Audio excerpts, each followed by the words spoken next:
Support comes from the Missouri Forest Products Association, providing more than 41,000 jobs in the production of wood pallets, railroad ties, white oak barrels, hardwood floors, and more. Details at choosewood.com. From St. Louis Public Radio. This is St. Louis on the Air. Some individuals just need help actually formulating that and putting a narrative down around what their experience has been over the past 18 months. And so now there'll be a caseworker or somebody who can sit down with them, walk them through that. That's right. And we've actually seen a great level of success in St. Louis County where they have used libraries, public libraries, to be these walk-in sites. Well, we reached out to the city to find out if it was on top of these problems. This is a quote: "Part of the delay is not having the capacity to process applications quickly. On her 100th day, Mayor Jones took executive action to dedicate $1.5 million towards mediation and legal services to expedite the application process so we can get rental assistance out to more people and quickly."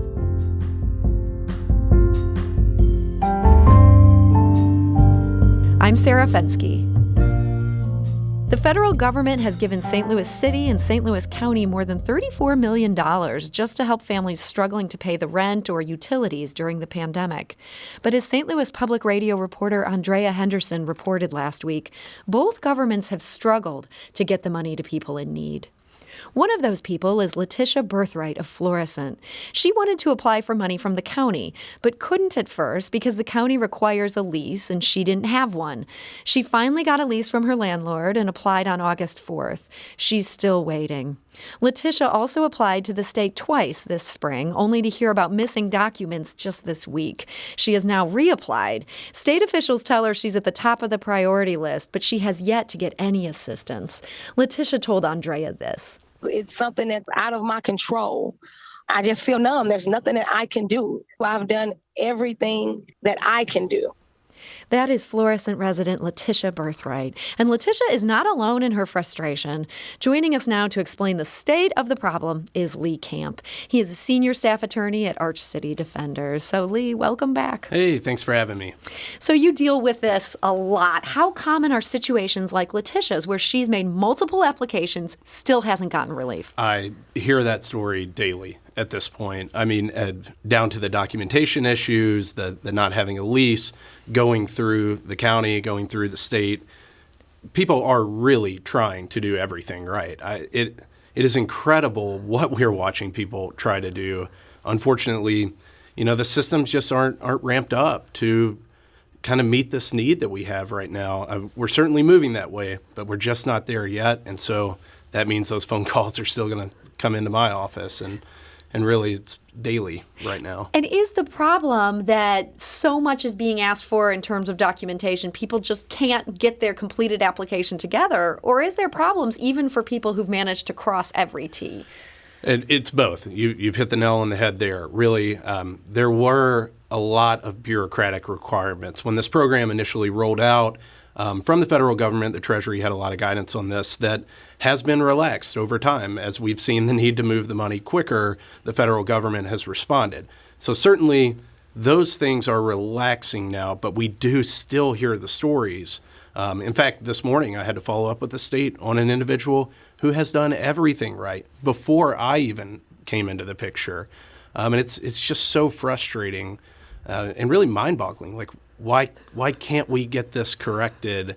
Why does it take so long, particularly for people doing it the right way? Yeah, that's so frustrating. I want to drill down a little bit on both St. Louis City and St. Louis County. Sure. St. Louis County provided statistics to us yesterday suggesting they've doled out 20% of what they've been given for this. They've assisted 1,077 households. Has their aid picked up recently? Have you had fewer problems over there? Yes, certainly. St. Louis County right now, for a new application, open to close from a family submitting all their documents, being reviewed, and the check actually being cut, we're hearing about a 13-day timeline. That seems like a huge improvement. I saw 63 days was what has been the current problem. Yeah, it's certainly incredible that we've reached that point. That being said, there is still a backlog of applications. Really, what occurred is when the rental assistance program opened, a floodgate opened, and all of these applications came through the door and were slow to be processed. Fortunately, in St. Louis County, particularly what we've seen is as those applications processed, the procedures have changed. We've started to address the inefficiencies and make this program easier to navigate, so the newer applicants have more success than the older applicants.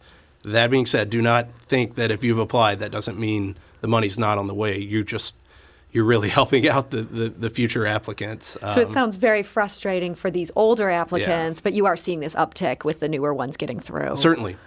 So we did get a statement from Yusef Scoggin. He's the director of the county's Office of Family and Community Service. He said, quote, St. Louis County has worked diligently to correct early challenges with fund distribution. By comparison, the state of Missouri has deployed approximately 10% of their funds. Again, that's compared to 20% right now in St. Louis County.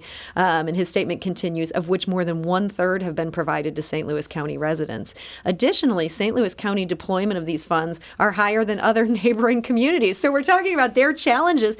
Comparatively speaking, is the county doing pretty well? It is doing at the national average. It's right at the national average. Even the city of St. Louis has gotten close to the national average at this point for a local government. Certainly, both the city and county in that 20% range of funds allocated that they received. That's about double the state. The state's at about 10.5%, which is frankly abysmal. Do you have a sense of what the state is doing wrong? It's not what they're doing wrong. It's what was done wrong. And I do give a little bit of benefit of hindsight here that these governmental entities at every level have never had to roll out a program like this. I certainly give somewhat of a pass there. It's when we make the kind of move to recalibrate and start building new efficiencies into the system and learning from our mistakes. The state has been slower to move on those different challenges that they had early, although we are hearing about 3 to 5 weeks now on a turnaround for an application in the state. And unfortunately, a lot of those funds are flowing into the city of St. Louis. That's unfortunate because that means the need in the St. Louis region generally is very high. So that need, you said the city is also doing better. The most recent stats they provided to us said they've spent about $1.4 million. They've helped 361 households.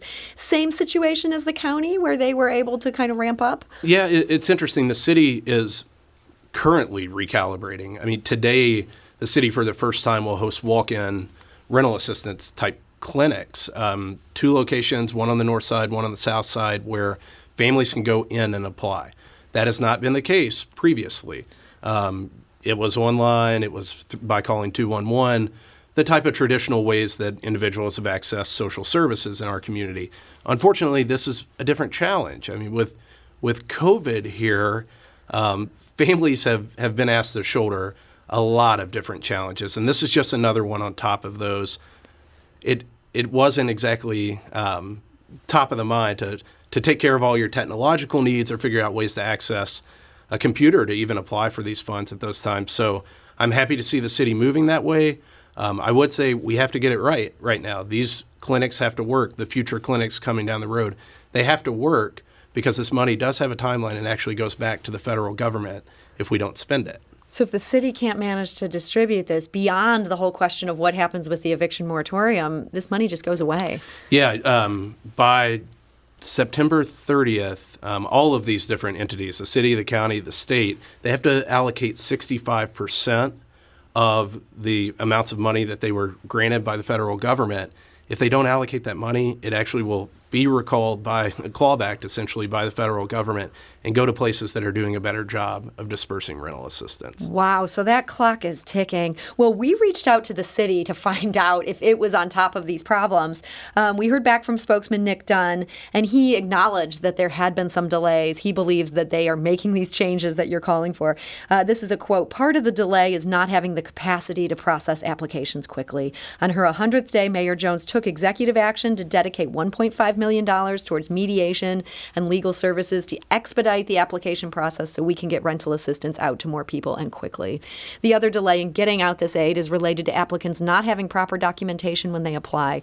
We're hoping that these added services will help people overcome these barriers to receiving assistance. And as you mentioned, those in-person rental clinics, those begin today. They're going to run Monday through Saturday. There's a lot of different hours that people can get assistance through there. It sounds like you think this is a really good step. Yeah, I think it certainly is a good step. I think there are future steps we can take on top of this, but having a location someone can go to apply with essentially like a navigator to help you go through this application, even if you show up and don't have everything.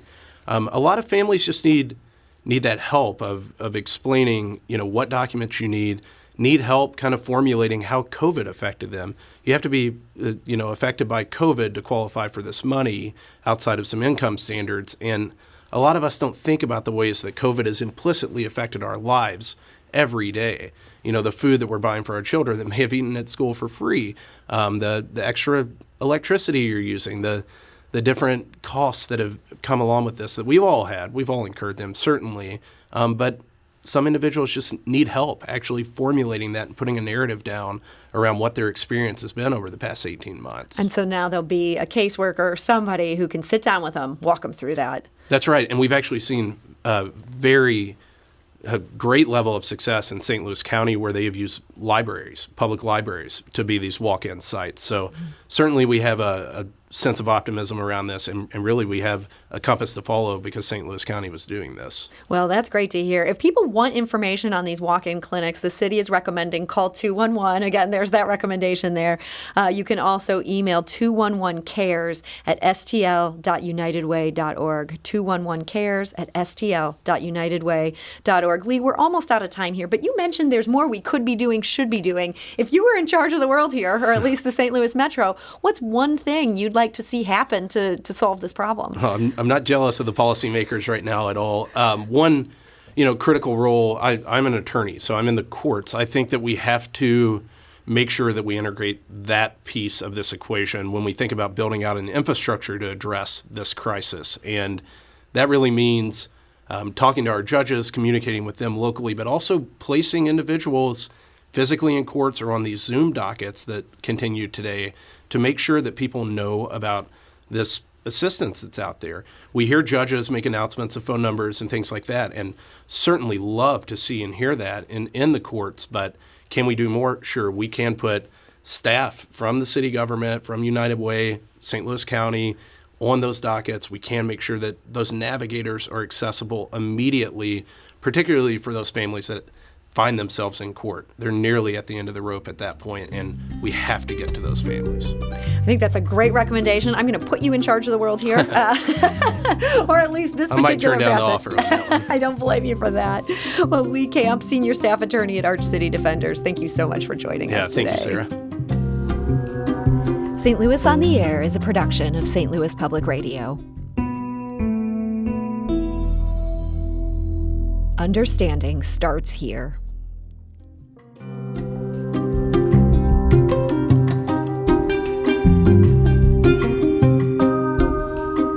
Do you find yourself regularly listening to episodes of St. Louis on the Air? Suggest us to a friend you think might enjoy our conversations, and leave us a review and rating on Apple Podcasts on the App Store. It's the simplest way to help people discover our show. Thank you. St. Louis Public Radio is a member-supported service of the University of Missouri, St. Louis.